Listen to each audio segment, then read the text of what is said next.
Okay, so for my meta-criticism, I watched the Metropolitan Playhouse's production of Shell Shock, a 1918 drama written by Eugene O'Neill and directed by Eric Fraser Hayes. So Shell Shock is a one-act play about a veteran soldier grappling with the truth of his supposed heroism after saving a soldier from no man's land in the middle of World War I. Now, this play premiered on YouTube this past Saturday, and unfortunately I couldn't find a single review of it in the days after, so what I'm going to do instead is first give my quick and brief thoughts on the play, and then afterwards compare them to a review I found of another production from the Metropolitan Playhouse. Sound good?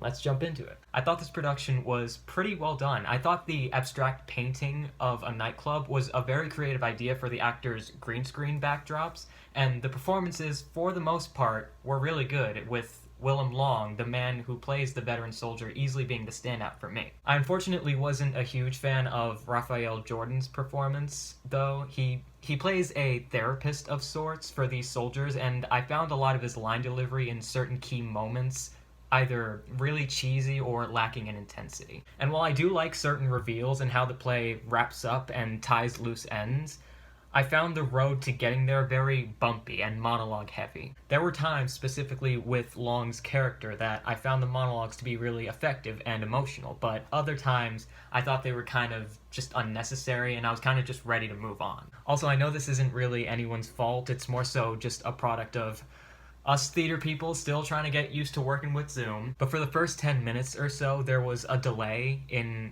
how the actors' mouths were moving and the words that they were actually saying. But yeah, overall good play. I just had a few problems with it. Now on to the review that I found, which is a 2015 New York Times review of the 1936 play Injunction Granted. Right off the bat, the review describes the production of the play as, quote, devoted if rickety, which I'd say is very on par with how I felt about Shell Shock given my criticisms on the production that I just talked about. It's also pretty convenient that both productions are of 1900s plays, early 1900s plays, so I assume that the Metropolitan Playhouse makes these plays somewhat of a tradition. As a matter of fact, the review describes the Metropolitan Playhouse as, quote, a resource for forgotten American drama. So it's possible that both plays were produced with similar intentions. However, that's not even getting into the fact that both plays based their premises on certain pivotal moments in American history. In Shell Shock, it was World War I.